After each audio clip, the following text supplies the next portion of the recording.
पशुपतिनाथ भगवान को, श्री माता बागमती गंगा को। ओम नमः शिवाय। धरा धरेन्द्र नंदिनी, विलास बंधु बंधुर, स्फुर्द दिगंत संतति, प्रमोद मान मानसे, कृपा कटाक्ष धोरणी, निरुद्ध धुर्ध रापदी, क्वचिद विगंबरे मनो विनोद मेतु वस्तुनि। जो पर्वत राजसुता अर्थात पार्वती जी के विलासमय रमणीय कटाक्षों में परम आनंदित रहते हैं, जिनके मस्तक में संपूर्ण सृष्टि एवं प्राणीगण वास करते हैं तथा जिनकी कृपा दृष्टि मात्र से भक्तों की समस्त विपत्तियां दूर हो जाती हैं, ऐसे दिगंबर अर्थात आकाश को वस्त्र समान धारण करने वाले शिव जी की आराधना से मेरा चित्त सर्वदा आनंदित। 3 किलोमीटर दूर यूनेस्को की विश्व धरोहर के रूप में शामिल देवपाटन गांव में बागमती नदी के तट पर भगवान श्री पशुपतिनाथ जी का मंदिर स्थित है। अपनी कई वर्षों की सादगी और आध्यात्मिक ज्ञान को जतन से संजोए खड़ा है ये भव्य और दिव्य पशुपतिनाथ मंदिर। ये मंदिर भगवान शिव के पशुपति स्वरूप को समर्पित है, जहां भारतवर्ष से लाखों हिंदू धर्मानुयायी प्रतिवर्ष भगवान शिव जी के अर्थात श्री पशुपतिनाथ भगवान जी के दर्शन हेतु नेपाल की यात्रा करते हैं। स्टेशन या रत्ना पार्क से भी बसें ले सकते हैं। आप पशुपतिनाथ मंदिर की यात्रा साल भर में कभी भी कर सकते हैं। हालांकि महाशिवरात्रि, तीज और बाला चतुर्थी के त्योहारों के दौरान मंदिर में भक्तों की सबसे ज्यादा भीड़ होती है। अगर आप इन मौकों पर यात्रा करना चाहते हैं तो आपके पास पर्याप्त समय होना चाहिए, वरना घूमने के लिहाज से आप किसी भी मौसम में यहाँ आ सकते हैं।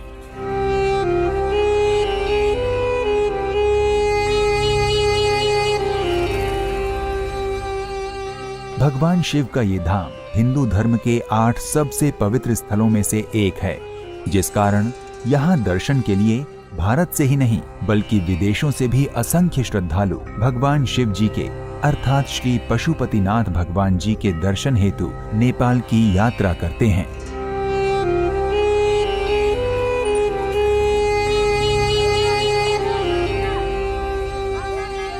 माना जाता है कि ये लिंग वेद लिखे जाने से पहले ही स्थापित हो गया था। भगवान पशुपतिनाथ काठमांडू के प्राचीन शासकों के अधिष्ठाता देवता हैं। ये मंदिर पाशुपत संप्रदाय से संबंधित है। वैसे तो इस मंदिर के निर्माण का कोई प्रमाणिक इतिहास नहीं है, किंतु मान्यताओं के अनुसार इस मंदिर का निर्माण सोमदेव राजवंश के पशुप्रेक्ष ने 3री सदी ईसा पूर्व में करवाया था। बाद में इस मंदिर का पुनः निर्माण लगभग 11वीं सदी में किया गया। कालांतर में दीमक की वजह से इस मंदिर को बहुत नुकसान हुआ, जिसके कारण लगभग 17वीं सदी में इसका पुनर्निर्माण कराया गया। बाद में मध्य युग तक इसी तरह दिखने वाले मंदिरों का निर्माण किया गया। ऐसे मंदिरों में भक्तपुर, ललितपुर और बनारस 19वीं शताब्दी के प्रारंभ में शामिल हैं। इसे वर्तमान स्वरूप नरेश भूपलेंद्र मल्ला ने 1697 में प्रदान किया, लेकिन पशुपतिनाथ मंदिर पर कोई आंच तक नहीं आई। दीवारों पर बस कुछ दरारें दिखाई देती हैं। स्थानीय लोग और भक्त इसे दैवीय शक्ति का संकेत मानते हैं। इसी प्रकार के दैवीय शक्ति के संकेत हमें केदारनाथ में भी देखने को मिलते हैं, जहां पर कुछ सालों पहले महाप्रलय के कारण केदारनाथ के आसपास के क्षेत्रों में बहुत क्षति पहुंची, लेकिन केदारनाथ के मुख्य मंदिर को कुछ भी हानि नहीं हुई। जबकि अन्य लोग ये तर्क भी देते हैं कि मंदिर की वास्तुकला और मजबूत आधार इसके मुख्य कारण हो सकते हैं।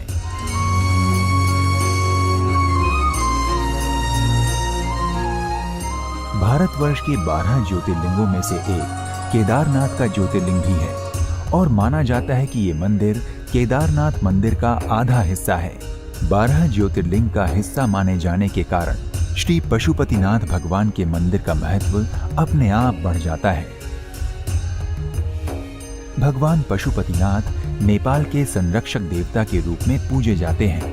उनकी दिव्य महिमा से ये पवित्र भूमि इस ग्रह के प्रत्येक हिंदुओं के लिए सर्वोच्च तीर्थ स्थल है। शिव जी को 1008 नामों से जाना और पूजा जाता है, लेकिन उनके इन 1008 नामों में से पशुपतिनाथ सबसे प्रसिद्ध और प्रभावशाली नाम है। भगवान श्री पशुपतिनाथ का नाम दो शब्दों से बना है, पशु और पति। पशु का अर्थ न केवल पशु है बल्कि सभी मनुष्य हैं, जब तक कि उनमें ज्ञान न हो, और पति का मतलब भगवान, तो पशुपति का अर्थ है सबके भगवान।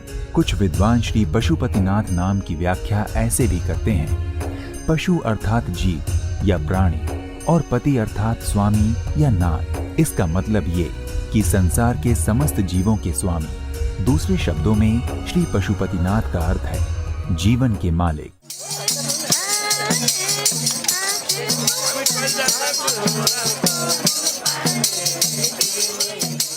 ये कहा जाता है कि पशुपतिनाथ मंदिर की ऐसी विशेषता है कि यदि आपकी मृत्यु इस मंदिर के परिसर में होती है तो जीवन काल में किए गए समस्त पापों के बावजूद दोबारा आपका जन्म मनुष्य रूप में ही होगा।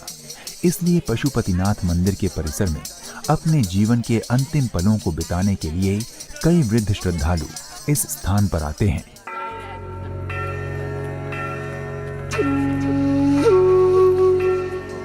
मुख्य रूप से हिंदुओं को ही पशुपतिनाथ मंदिर परिसर में प्रवेश करने की अनुमति है। हिंदू यानी कि वैदिक, बौद्ध, जैन और सिख। आगे जंगल के किनारे पशुपतिनाथ मंदिर के दृश्यावलोकन के लिए एक बहुत बड़ा बरामदा बनाया गया है। चूंकि गैर हिंदू श्री पशुपतिनाथ मंदिर में नहीं जा सकते, इसलिए गैर हिंदू और विदेशी पर्यटक इस बरामदे से ही श्री पशुपतिनाथ के मंदिर की कलात्मकता का अवलोकन कर सकते हैं। This is the second time I'm here to Pashupatinath. My parents, my family members have never been here, and I was told that Pashupatinath is very important in Nepali culture, and so we would like to understand more about the significance of this place, about the temple. We have some background of understanding in Buddhism, and there seem to be some connections or some similarities, and that makes it very interesting also to visit a place like this. Some of the symbolism is very similar, some of the symbolism is very different. And we try to come to a deeper understanding about both the religious aspects and the cultural aspects here in Nepal. मैं चंडीगढ़ से आई हूँ और मैं यहाँ दर्शन करने तीसरी बार आई हूँ। इनकी मान्यता काफ़ी अच्छी है, इस वजह से मन करता है कि बार बार आएँ और अच्छा लगता है आकर के। काफ़ी यहाँ पे मन को बड़ी शांति मिलती है। हम पहली बार इसलिए दर्शन करने आए, मनोकामना लेके कि जो भी है हमारी मनोकामना पूरी करे पशुपतिनाथ हमारे। पशुपतिनाथ की जय। ये मंदिर हिंदू और बौद्ध वास्तुकला का अप्रतिम मिश्रण है। पगोड़ा शैली में बना ये विशाल मंदिर 2 मंजिला है। दोनों मंजिलों में बनी ढलानदार छतों में सोने की परत चढ़ाई गई है। मंदिर के सबसे ऊपर स्वर्ण कलश जैसा शिखर है। ये मंदिर लगभग 264 हेक्टेयर क्षेत्र में फैला हुआ है, जिसमें 518 मंदिर और स्थापत्य सम्मिलित हैं। मंदिर की द्विस्तरीय छत का निर्माण तांबे से किया गया है, उस पर सोने की परत चढ़ाई गई है। मंदिर के भीतर 2 गर्भगृह हैं। भीतरी गर्भगृह वो स्थान है जहां शिवलिंग को स्थापित किया गया है, जबकि बाहरी गर्भगृह एक खुला गलियारा है। लकड़ी से बने स्तंभ जो मंदिर को सहारा देते हैं, उनमें कई देवी देवताओं की छवि को इस तरह से नक्काशित किया गया है जैसे वे भगवान की आराधना करने के लिए बनाए गए हैं। मुख्य मंदिर में कुल 4 द्वार हैं जो चारों दिशाओं में स्थित हैं, जहां से होकर भक्तगण श्री पशुपतिनाथ भगवान के दर्शन कर सकते हैं। मंदिर का मुख्य द्वार पश्चिम की ओर है। अधिकांश श्रद्धालु इसी द्वार से प्रवेश करते हैं। जैसे ही श्रद्धालु इस द्वार से प्रवेश करते हैं, उन्हें नंदी के विशाल स्वरूप के दर्शन होते हैं। जैसा कि हिंदू धर्म में मान्यता है, नंदी भगवान शिव का वाहन है, किंतु कुछ हिंदुओं का मानना है कि भगवान शिव से पहले नंदी को देखना अशुभ होता है। इसलिए वे मंदिर में प्रवेश करते समय अपनी आंखों को पशुपतिनाथ मंदिर के कलश की ओर केंद्रित करते हैं, ताकि उनकी नजर श्री पशुपतिनाथ जी के दर्शन से पहले नंदी पर न पड़े। ये भी मान्यता है कि जो भी व्यक्ति इस स्थान के दर्शन करता है, उसे किसी भी जन्म में फिर कभी पशु योनि प्राप्त नहीं होती। हालांकि शर्त यह है कि शिवलिंग के दर्शन के पहले नंदी के दर्शन न करें। यदि कोई श्रद्धालु ऐसा करते हैं तो उनका अगला जन्म पशु योनि में होगा। दूसरा द्वार है मंदिर के पूर्व की ओर बागमती नदी का आर्य घाट। आर्य घाट में स्नान कर भगवान को जल चढ़ाने वाले भक्त तथा भगवान के दर्शन से पहले नंदी को देखना अशुभ मानने वाले श्रद्धालु इसी द्वार से मंदिर में प्रवेश करना पसंद करते हैं पौराणिक काल से ही केवल इसी घाट के पानी को मंदिर के भीतर ले जाए जाने का प्रावधान है। कुछ श्रद्धालु गौरी घाट में स्नान कर तीसरे द्वार से प्रवेश कर अन्य देवी देवताओं के दर्शन करने के पश्चात पशुपतिनाथ भगवान के दर्शन करते हैं। चतुर्थ द्वार दक्षिण द्वार है, जो तांबे और सोने के मिश्रण से बना है। घंटानाद के साथ प्रतिदिन प्रातः 4 बजे भंडारियों द्वारा गर्भगृह का पश्चिमी द्वार खोला जाता है। प्रातः 9 बजे अन्य 3 दरवाजे भी खोले जाते हैं। मंदिर में कलश पूजा का विशेष महत्व है। श्री पशुपतिनाथ की पूजा के लिए उनकी मूर्ति से पिछले दिन के श्रृंगार उतारकर विभिन्न तीर्थों के पवित्र जल से उनका स्नान किया जाता है। इस प्रक्रिया को आदि कलश अभिषेक कहते हैं। इसके पश्चात उन्हें बारी बारी से शहद, चीनी और बागमती नदी के जल से स्नान कराया जाता है। स्नान के पश्चात लिंग के ऊपर बेलपत्र, अक्षता, रुद्राक्ष और सिंदूर चढ़ाकर विशेष पूजा की जाती है।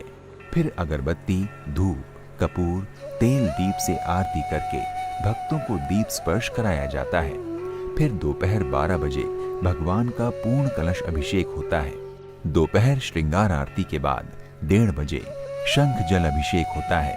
तत्पश्चात भगवान को बाल भोग चढ़ाकर मंदिर के चारों पट शाम 5 बजे तक बंद कर दिए जाते हैं। पशुपतिनाथ मंदिर में रुद्राभिषेक का विशेष महत्व है। रुद्राभिषेक में शिवलिंग को पवित्र स्नान कराकर पूजा अर्चना की जाती है। रुद्राभिषेक पूजा के सबसे शक्तिशाली रूपों में से एक है और माना जाता है कि इससे भक्तों को समृद्धि और शांति के साथ आशीर्वाद मिलता है और कई जन्मों के पाप नष्ट हो जाते हैं। इस पूजा में पशुपतिनाथ भगवान को पंचामृत अर्थात दही, दूध, घी, शहद और शक्कर अर्पण किया जाता है। पुजारी पूजा की समाप्ति के पश्चात श्रद्धालुओं को प्रसाद, चंदन और पवित्र माला देते हैं।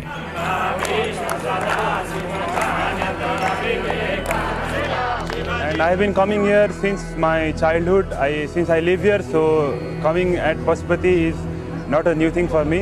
I come here every month with my family, and today I have been here for my birthday celebration. I came here to do puja for Lord Shiva. मैं कनाडा से आई हूँ, फर्स्ट टाइम आई हूँ। पूरे विश्व में सुख और शांति के लिए मैंने कामना की है और प्रभु जी का, पशुपतिनाथ जी का धन्यवाद करती हूँ। ये मंदिर प्रत्येक दिन प्रातः 4 बजे से रात्रि 9 बजे तक खुला रहता है। मंदिर में जाने का सबसे उत्तम समय प्रातः ब्रह्म मुहूर्त और देर शाम का होता है।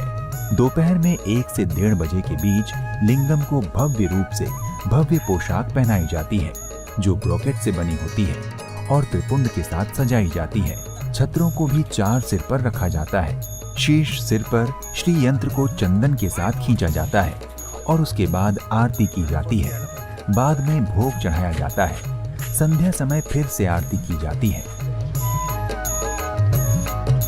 पवित्र मंदिर में शिवलिंग का पशुपति रूप लगभग 3.5 फीट यानी 1 मीटर ऊंचा है। उनके दिव्य रूप में लिंगम पर 5 चेहरे जुड़े हुए हैं। लिंगम के 4 दिशाओं में 4 मुख और 5वां मुख जो आकारहीन है वो ऊपरी भाग में है। 4 चेहरों के प्रत्येक किनारे हाथों की एक जोड़ी है। दाहिने हाथों में 12 फर वाले रुद्राक्ष की 16 मनकों की माला है और बाएं हाथ में पवित्र अमृत से बना कमंडल है। रुद्राक्ष माला समय के महत्व को दर्शाता है और जल के कलश से पता चलता है कि जल ही जीवन है।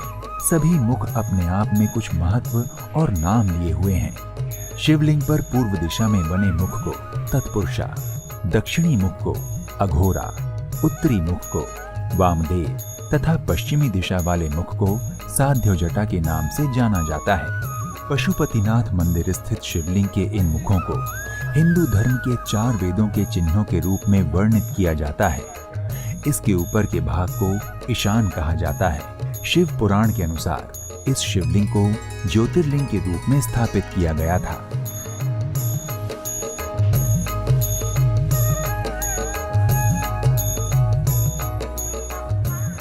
पशुपतिनाथ मंदिर की एक और विशेषता ये है कि यहाँ की मुख्य मूर्ति की पूजा पाठ और उसे छूने का जिम्मा केवल 4 पुजारियों को ही है।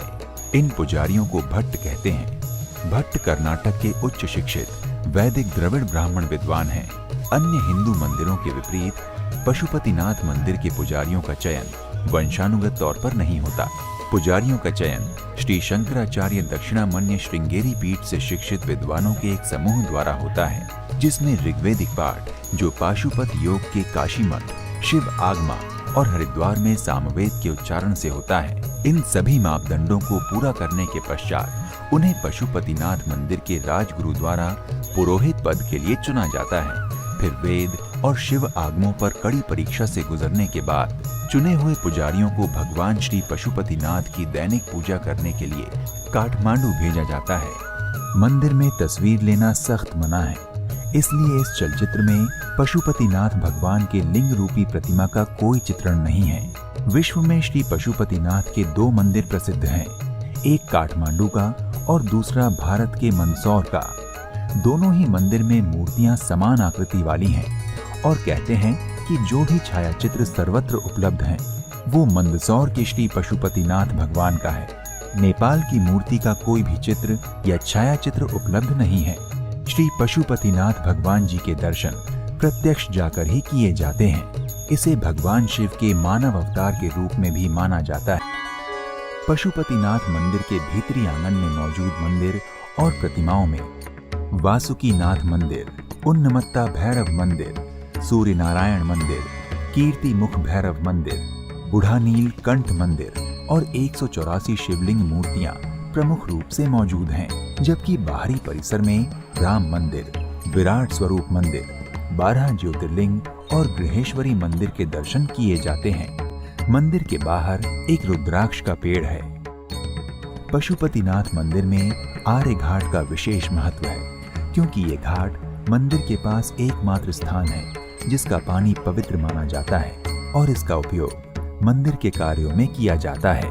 पशुपतिनाथ मंदिर के उत्तर पूर्व में बागमती नदी के किनारे पर गौरी घाट है। गृहेश्वरी जाने वाली सड़क के पुल के नीचे एक बड़ा पत्थर है। नदी की धार से कटकर इस पत्थर पर विभिन्न आकृतियां बन गई हैं। ये पत्थर गौरी का प्रतीक है, इसी कारण इसका नाम गौरी घाट पड़ा है। पौराणिक कथा के अनुसार इस घाट के उस पार पहाड़ पर स्थित किरांतेश्वर को प्रसन्न करने के लिए माता पार्वती ने इस घाट पर माघ मास में नित्य स्नान किया था। मान्यता है कि इस गौरी घाट पर स्नान कर किरांतेश्वर के शिवलिंग के दर्शन करने से आरोग्य, सुख संपत्ति और मोक्ष की प्राप्ति होती है। पशुपतिनाथ मंदिर में साल भर में कई त्योहार मनाए जाते हैं, किंतु सबसे महत्वपूर्ण त्योहार महाशिवरात्रि का होता है, जिसमें न केवल नेपाल बल्कि विश्व के हर कोने से हजारों श्रद्धालु शामिल होते हैं। इसके अलावा बाला चतुर्थी और तीज आदि त्योहार भी यहाँ बड़े धूमधाम से मनाए जाते हैं। तीज पशुपतिनाथ मंदिर में सबसे प्रसिद्ध त्योहारों में से एक है। ये त्योहार हिंदू नेपाली महिलाएं अपने पति की खुशहाली के लिए मनाती हैं। ऐसा माना जाता है कि उस दिन उपवास रखने से पति पत्नी के बीच संबंध मजबूत होते हैं। इसी विश्वास के चलते हर साल यहाँ माघ महीने में मेला लगता है। किरांतेश्वर शिवलिंग के बारे में एक पौराणिक कथा है। सतयुग में भगवान शिव पार्वती को बताए बिना किरांत रूप धारण कर श्लेषमांतक वन में विहार करने आए थे। इस बात का पता माता पार्वती को चलने पर वे किरांतनी रूप धारण कर यहाँ आ गई। शिव जी उन्हें पहचान न सके, लेकिन उनकी सुंदरता पर मोहित हो गए। उन्होंने पार्वती जी के समक्ष विवाह का प्रस्ताव रखा। पार्वती जी उन्हें उनके पिताजी से मिलाने हिमालय को ले गईं। हिमालय के नजदीक जाते ही वे भागकर यहाँ वापस आए और किरांतेश्वर शिवलिंग के रूप में यहाँ रहने लगे।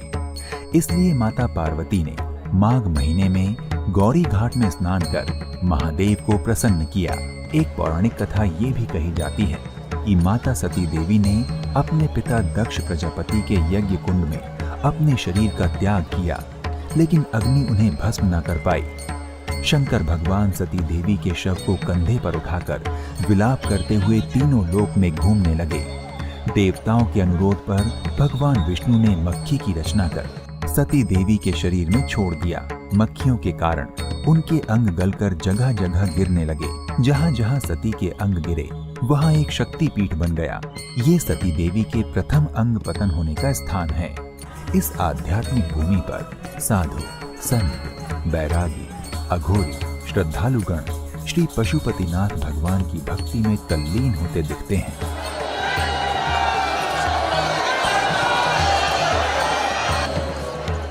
श्री पशुपतिनाथ मंदिर परिसर के दक्षिण पूर्व कोने में बागमती नदी के पश्चिम किनारे के पुल के पास वत्सला देवी मंदिर स्थित है।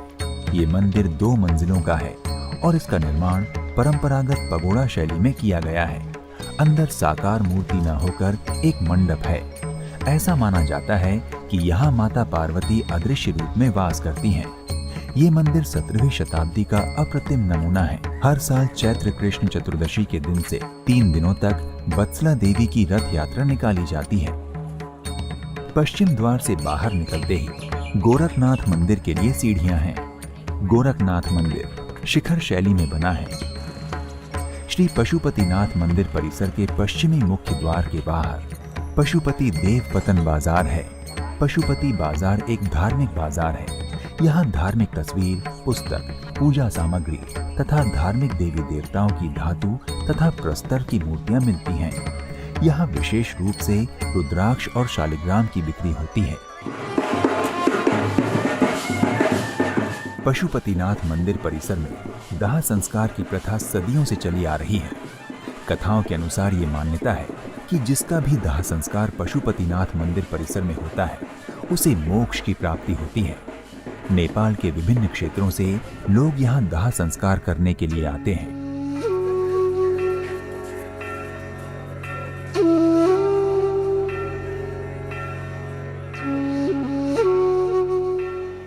प्रथा ये है कि मृत व्यक्ति की देह को बागमती नदी तट पर स्थित शिला पर रखा जाता है।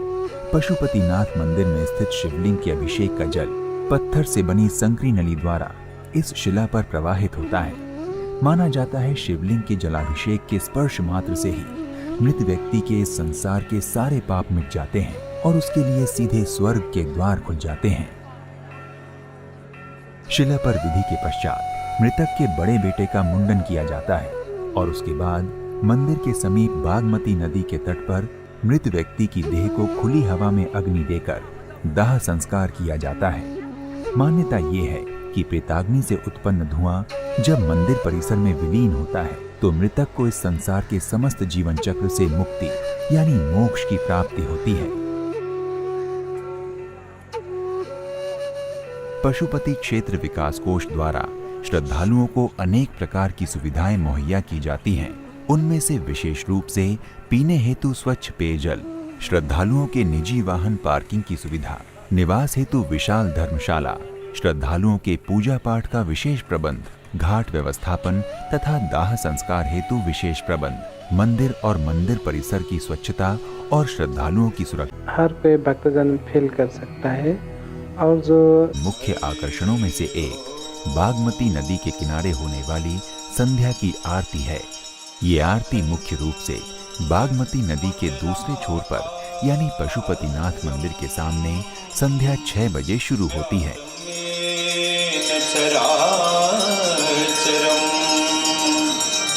तत्पदं दर्शितं मेना तस्मै श्री। आरती 3 पुजारियों द्वारा तेल के दियों और अन्य पूजा सामग्रियों द्वारा की जाती है।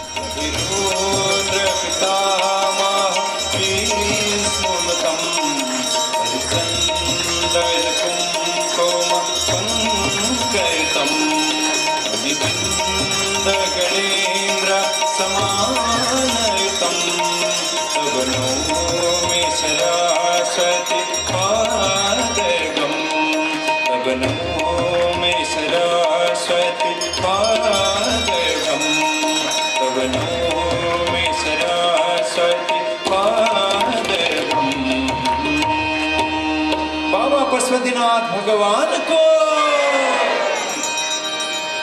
ओम जय शिव शंकर शंभो जय गिरिजाधीश शिव जय गिरिजाधीश जय जय करुणा सागर जय जय करुणा सागर पशुपति जगदीश ओम हर हर हर महादेव कैलाश निवास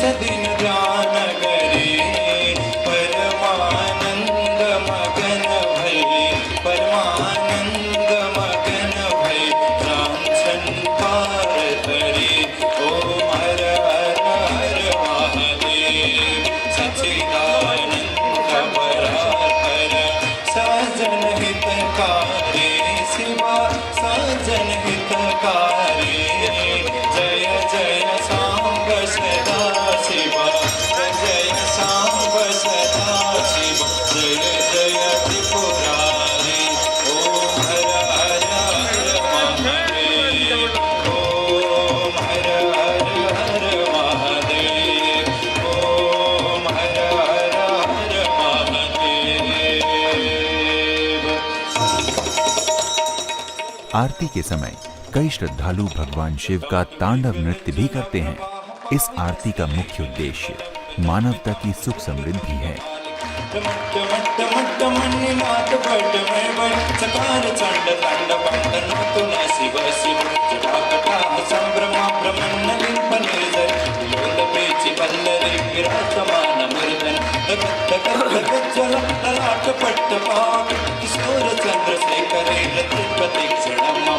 बाबा पशुपतिनाथ भगवान को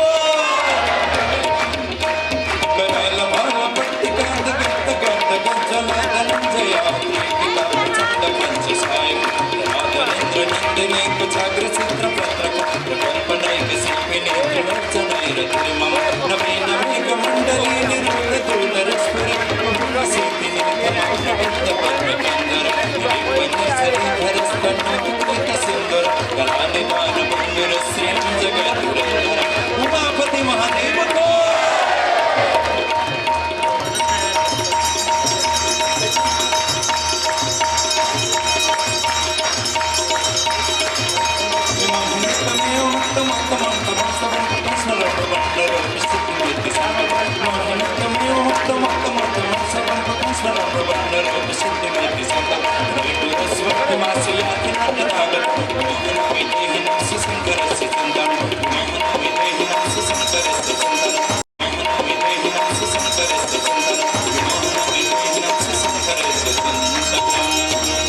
बाबा पशुपतिनाथ भगवान को श्री माता बागमती गंगा को।